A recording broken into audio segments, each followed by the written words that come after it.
கன்னிராசி அன்பர்களே, கார்த்திகை மாதத்திலே நீங்கள் ஏற்றம் பெறப்போகிறதா? உங்களுடைய வாழ்க்கையில் நல்ல மாற்றங்கள் கிடைக்கப் போகிறதா?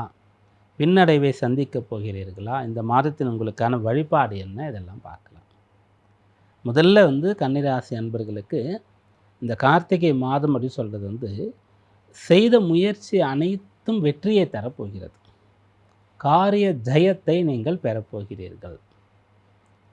எந்த ஒரு முயற்சியாக இருந்தாலும் அது பலனை தரும்.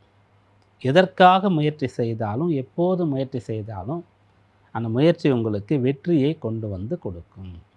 இப்படிப்பட்ட பலன் பிரதானமாக சொல்லணும். எதனால் அப்படின்னு பார்க்கும்போது, உங்களுடைய ராசியாதிபதி எங்கே இருக்காருன்றதை எடுத்துக்கணும். அப்போ இந்த புதன் அப்படின்னு சொல்லும்போது ஏறக்குறைய ஒரு மாதத்தில் 2 ராசியில் இருக்கலாம். சில சமயத்தில் 3 ராசிகள் கூட அந்த மாதத்தினுடைய தொடக்கத்தில் எங்கே இருக்காருன்றதை வச்சு அவர் போவார். அப்போ இந்த மாதத்தில் 3ஆம் இடத்துல இருக்கார். பிறகு 2ஆம் இடத்தில் இருக்கிறார். மறுபடியும் 3ஆம் இடத்திற்கு போகிறார். 3ஆம் இடம் காரிய ஜெயஸ்தானம் அப்படின்னு சொல்கிறது. உபஜயஸ்தானங்களில் ஒன்றாக வரக்கூடிய ஒன்றாக இருக்கும். அந்த இடத்துல ராசியாதிபதி இருந்து குருவுடைய பார்வையும் பெறுவது. அதனால் உங்களுக்கு எந்த காரியத்தை செய்யும் போதும் அந்த இடத்துல புத்தி வேலை செய்யும். மதிநுட்பமாக நீங்கள் இருக்க முடியும். சமயோசிதமாக முடிவுகளை எடுக்க முடியும். சூழ்நிலையை பயன்படுத்தி கொள்ள முடியும். உடன் இருக்கக்கூடியவர்கள் உங்களுக்கு உதவும்படியாக உங்களுடைய நடத்தையும் பேச்சும் பாவனைகளும் இருக்கும். அப்போது மற்றவங்க உங்களுக்கு அகெயின்ஸ்டாக வரமாட்டாங்க. நீங்களும் ப்ராப்பராக உன்னை எப்படி ஹேண்டில் பண்ணுமோ அப்படி தான் பண்ண போகிறீங்க. அதற்கு குருவுடைய அனுகிரகம் இருக்கிறதுனால வெற்றியும் கிடைக்க போகுது. அதனால் கன்னிராசி என்பர்கள் நீங்கள் இப்போ ஏதாவது ஒன்று புதுசாக படிக்கணும்னு நினச்சிட்ருக்கீங்க. அதுக்காக வெயிட் பண்ணுறீங்க. இல்லை கொஞ்சம் காலம் ஆகட்டும் அப்படின்னு தள்ளி வச்சுருக்கீங்க. அதாவது ஒரு முடிவை எடுத்துட்டீங்க, ஆனால் அதை போஸ்ட்பான் பண்ணியிருக்கீங்க. இந்த மாதத்தில் அதை நீங்கள் செயல்படுத்தலாம். அதுக்கு அடுத்ததாக நீங்கள் ஒரு இடமாற்றம் செய்யணும்னு முடிவு பண்ணிட்டீங்க. நம்ம வெளியூருக்கு போனால் தான் நமக்கு பிழைப்பே, இந்த ஊரில் இதுக்கு மேலே பிழைக்க முடியாது அப்படின்ற ஒரு முடிவு எடுத்துட்டீங்க. ஆனால் அதை செயல்படுத்தாமல் பெண்டிங்கில் வச்சுருக்கீங்க.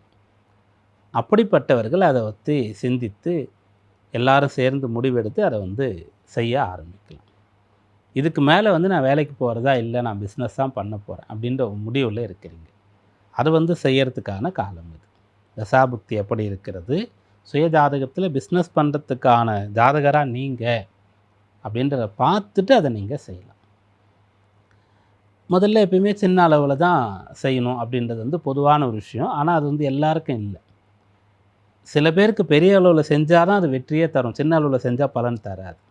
அப்புறம் சில தொழில்கள் இருக்குது, அதை நிறைய பணம் போட்டு ரொம்ப ஆடம்பரமாக செஞ்சால் மட்டும்தான் அந்த ஜனவசியம்ன்றது கிடைக்கும்.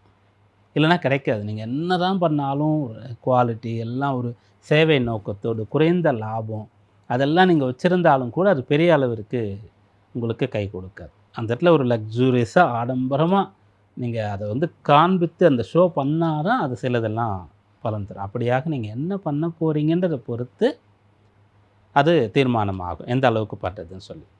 முடிஞ்ச அளவிற்கு பெரிய கடன் வாங்காமல் மட்டும் ஆரம்பிங்க.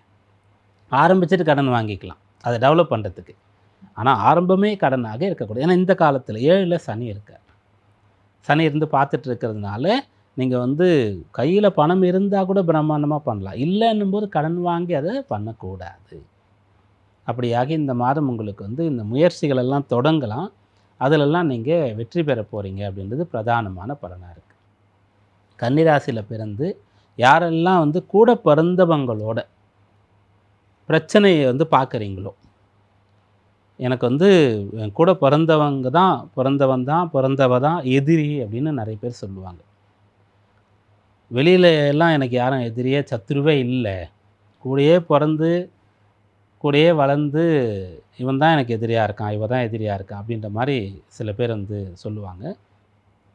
அப்படிப்பட்டவர்களுக்கு அந்த பிரச்சனையை சரியாகக்கூடிய ஒரு காலமாக இது இருக்குது.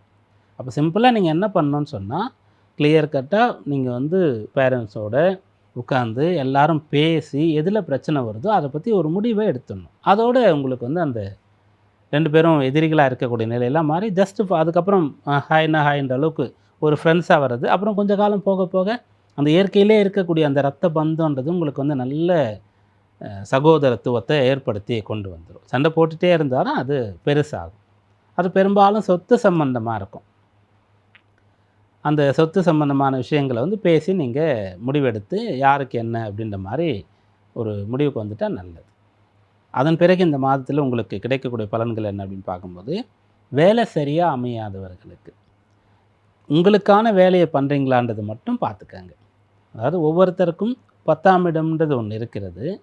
அதில் அந்த ஸ்தானத்திற்கு அதிபதி, அந்த வீட்டில் போய் இருக்கக்கூடிய கிரகம், அந்த இடத்துல வரக்கூடிய நட்சத்திரங்கள், அந்த இடத்த பார்க்கக்கூடிய கிரகங்கள், தொழில்காரகன்னு சொல்லக்கூடிய சூரியன், சனி, இவங்கெல்லாம் எப்படி இருக்காங்கன்றதை பொறுத்து இவருக்கு இது போல் ஒரு வேலை தான் வரும் அப்படின்றது இருக்கும்.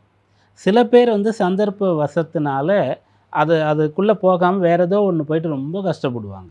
அப்படிப்பட்டவர்களுக்கு தான் வேலையே கஷ்டமாக இருக்கும்.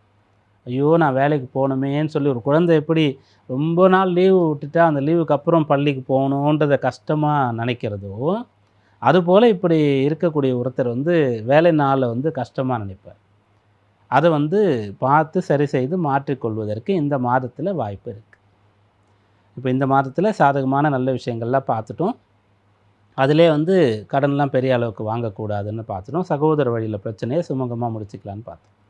வழிபாடு என்ன அப்படின்னு பார்க்கும்போது, இது வந்து கார்த்திகை மாதம். கார்த்திகை மாதத்தில் ஒரு விசேஷமான நாள்னு சொன்னால் கார்த்திகை கிருத்திகை. அதாவது கிருத்திகைன்னு சொல்லக்கூடிய விரதம். இந்த கிருத்திகை என்ற நட்சத்திரம் தான் வந்து இப்போ கார்த்திகை மாதம்னு சொல்கிறோம். கிருத்திகை கார்த்திகைன்னு ரெண்டுன்னு சொல்லலாம். அப்போ இந்த மாதத்தில் வரக்கூடிய முருகப்பெருமானுக்கான கிருத்திகை விரதத்தை நீங்கள் அனுஷ்டிக்கலாம். விரதம் இருக்க முடிஞ்சால் நீங்கள் இருக்கலாம். அல்லது நீங்கள் வந்து அந்த நாளில் உற்சவத்தில், வைபவத்தில், விசேஷத்தில் கலந்து கொள்ளலாம். கலந்து கொள்ளலான்னா எப்படின்னா, அந்த பூஜை நடக்கிறதுக்கு, அபிஷேகம் நடக்கிறதுக்கு, அந்த அலங்காரம், அன்னதானம் இதெல்லாம் நடக்கிறதுக்கு உங்களுடைய அந்த ஒரு பார்ட்டிசிபேஷன், ஏதாவது உங்களுடைய கைங்கரியம் அதில் இருக்கணும். அப்படியாக நீங்கள் செய்கிறது நல்லது. முருகப்பெருமான் வந்து உங்களுக்கு துணையாக இருக்கக்கூடிய மாதமாக இந்த மாதம் இருக்கும்.